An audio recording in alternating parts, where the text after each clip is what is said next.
بسم اللہ الرحمن الرحیم۔ السلام علیکم ورحمۃ اللہ وبرکاتہ۔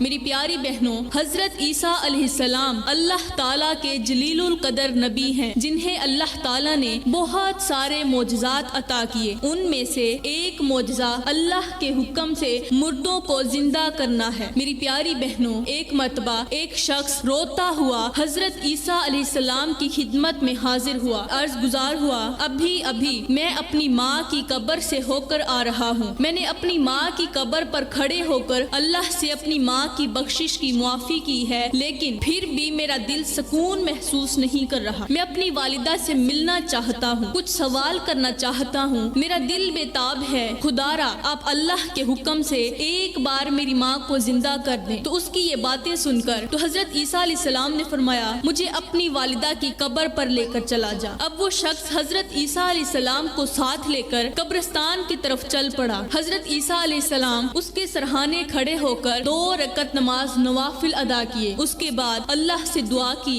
کہ اے اللہ، اپنے حکم سے اس مردے کو زندہ کر دے۔ اٹھ کر آپ نے اسی قبر کے اوپر جہاں اس کی ماں دفن تھی ٹھوکر مارتے ہوئے کہا کہ اے مردے، اللہ کے حکم سے زندہ صحیح سلامت قبر سے باہر نکل آ۔ جیسے ہی قبر پھٹی تو اس کا اندرونی منظر دیکھ کر اس لڑکے کی چیخیں نکل گئیں۔ اس نے غور کیا کہ قبر کے اندر کوئی انسان نہیں بلکہ ایک جانور ہے، اور جانور دھاڑتا ہوا قبر سے باہر نکل رہا ہے۔ جیسے ہی اس نے یہ منظر دیکھا وہ لرزنے لگا کہ یہ تو میری ماں کی قبر تھی۔ حضرت عیسیٰ علیہ السلام نے اس معاملے کی وضاحت اللہ تعالیٰ سے چاہی تو اللہ تعالیٰ نے ایک وحی کے ذریعے حضرت عیسیٰ علیہ السلام کو بتایا کہ یہ اسی شخص کی ماں کی قبر ہے، اور یہ اس شخص کی ماں ہی ہے جو اپنے گناہوں کی وجہ سے یہ شکل اختیار کر گئی۔ جیسے ہی حضرت عیسیٰ علیہ السلام نے یہ بات اس شخص کو بتائی تو وہ رونے لگا۔ اللہ تعالیٰ نے حضرت عیسیٰ علیہ السلام کو بتایا کہ اس عورت نے اپنی زندگی میں لوگوں کے دل دکھائے، غیبت کی وجہ سے اس نے لاکھوں لوگوں کے گھر تباہ و برباد کر دیے، اور پھر بغیر توبہ کیے اس دنیا فانی سے رخصت ہو گئی۔ یہ اسی کے اعمال کا نتیجہ ہے۔ اس کے بعد حضرت عیسیٰ علیہ السلام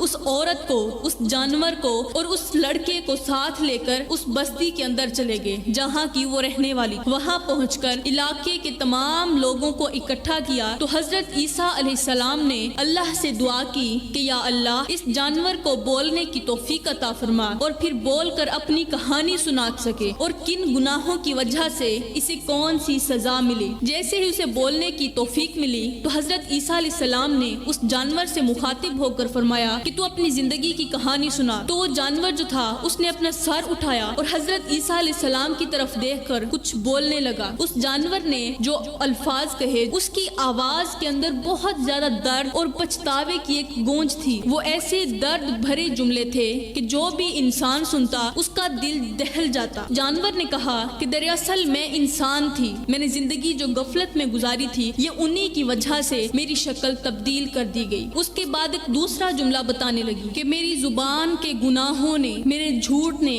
میری غیبت نے میری آخرت والی زندگی کو عذاب میں مبتلا کر دیا، اور میری قبر میں عذاب نازل ہوا، میری قبر میں آگ بھر دی گئی۔ اس کے بعد وہ جو لوگ کھڑے تھے انہوں نے اپنی زبان کے گناہوں پر غور کیا اور ساتھ ہی توبہ کرنے لگے۔ اس کے بعد اس عورت نے کہا کہ میرا تیسرا گناہ یہ تھا کہ کاش میں نے اپنی زندگی میں لوگوں کے دل نہ دکھائے ہوتے، کاش میں نے لوگوں کو درد نہ دیا ہوتا، کاش میں نے لوگوں کے سامنے جھوٹ بول کر غیبت کر کے ان کے گھر نہ اجاڑے ہوتے، کاش میں نے لوگوں کی زندگیاں برباد نہ کی ہوتی، کاش کہ میں نے اپنی زندگی میں قرآن اور نماز کی پابندی کی ہوتی تو آج مجھے یہ عذاب نہ ملتا۔ پھر وہ عورت کہنے لگی کہ میرے انہی گناہوں کی وجہ سے میری قبر میں عذاب تھا، میری قبر تنگ ہو چکی تھی، کاش کہ میں نے یہ گناہ نہ کیے ہوتے اور میں اس عذاب سے بچ جاتی اور میں اس عبرت سے بھی بچ جاتی۔ اس کے بعد وہ عورت کہنے لگی کہ اے میرا حال دیکھنے والوں، یہ عذاب صرف میرے گناہوں کی وجہ سے مجھے ہی نہیں ملا بلکہ ہر اس شخص کا یہی حال ہونے والا ہے جو اللہ کی نافرمانی کرتا ہے، جو اللہ کی مخلوق کا دل دکھاتا ہے۔ اس عورت نے بعد میں کہانی سنائی، میں بہت بڑی امیر تھی، کسی بھی چیز کی کمی نہیں تھی۔ ایک مرتبہ ہوا کچھ یوں کہ میرے دروازے پر ایک یتیم بچہ روتا ہوا آیا، کہنے لگا کہ اے اللہ کی بندی، 3 دن ہو گئے ہیں مجھے کھانے کو کھانا نہیں ملا، میرے پاس کچھ نہیں، نہ تو میری ماں ہے نہ تو میرا باپ ہے جو مجھے کما کر کھلائیں۔ وہ چھوٹا سا بچہ تھا، عرضیاں کر رہا تھا، خدارا میری زندگی بچا لے۔ وہ عورت کہنے لگی کہ میں نے اس یتیم بچے پر ترس نہ کھایا اور میں نے کہا چلا جا یہاں سے، دوبارہ میرے دروازے پر مت آنا۔ وہ بچہ روتا ہوا گریہ زاری کرتا ہوا میرے گھر سے واپس چلا گیا۔ اب رات کے وقت جب وہ بچہ بھوک سے تڑپ رہا تھا، پھر اس نے روتے ہوئے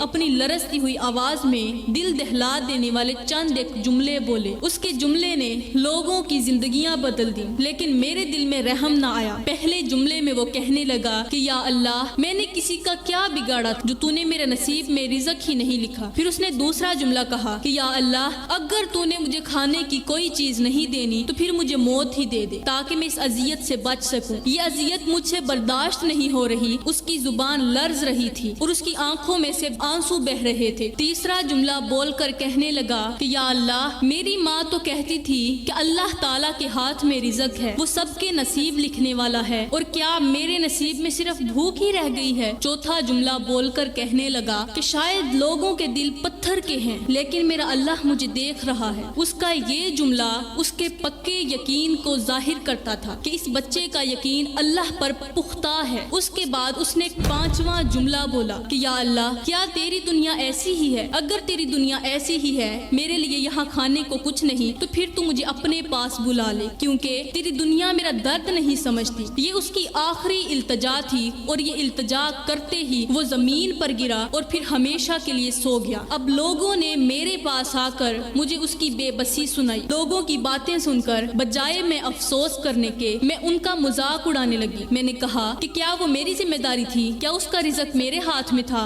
رزق تو اللہ کے ہاتھ میں تھا نا۔ جب میں نے یہ جملہ بولا تو لوگوں کا بھی دل ایک بار لرز اٹھا کہ یہ کس طرح کی پتھر دل عورت ہے کہ اب بھی تک اسے احساس ہی نہیں ہوا کہ میں نے کیا کر دیا ہے۔ ایک انسان کی جان صرف میری وجہ سے چلی گئی۔ اللہ نے اتنا زیادہ رزق دیا ہوا تھا، اگر اس میں سے تھوڑا سا رزق کا ٹکڑا اسے اٹھا کر دے بھی دیتی تو میرے رزق میں کمی نہیں آنے والی تھی، بلکہ اللہ تو ایک بار دینے والوں کو 10 گنا زیادہ بڑھا کر دیتا ہے، اور میں اس چیز کو مانتی ہی نہیں تھی۔ مجھے لگتا تھا کہ دنیاوی شان و شوکت ہی سب کچھ ہے، میرے پاس تو دنیا کی تمام دولت ہے، میرے پاس سب کچھ ہے۔ اب جب سے وہ بچہ مرا تب سے میرا سکون جاتا رہا، میری راتوں کی نیندیں اڑ گئیں، اور جب میں قبر میں گئی تو مجھ پر بہت زیادہ عذاب نازل ہوا۔ لوگوں کا دل دکھانے کی وجہ سے، اس بچے کی مدد نہ کرنے کی وجہ سے اللہ تعالیٰ نے مجھے شکل سے بے شکل کر دیا، مجھے لوگوں کے لیے عبرت کا نشانہ بنا دیا، میری قبر کو عذاب سے بھر دیا۔ اس کے بعد وہ جانور خاموش ہو گیا اور دھاڑے مار کر رونے لگا۔ پھر لوگوں سے مخاطب ہو کر وہ کہنے لگی کہ اے لوگو،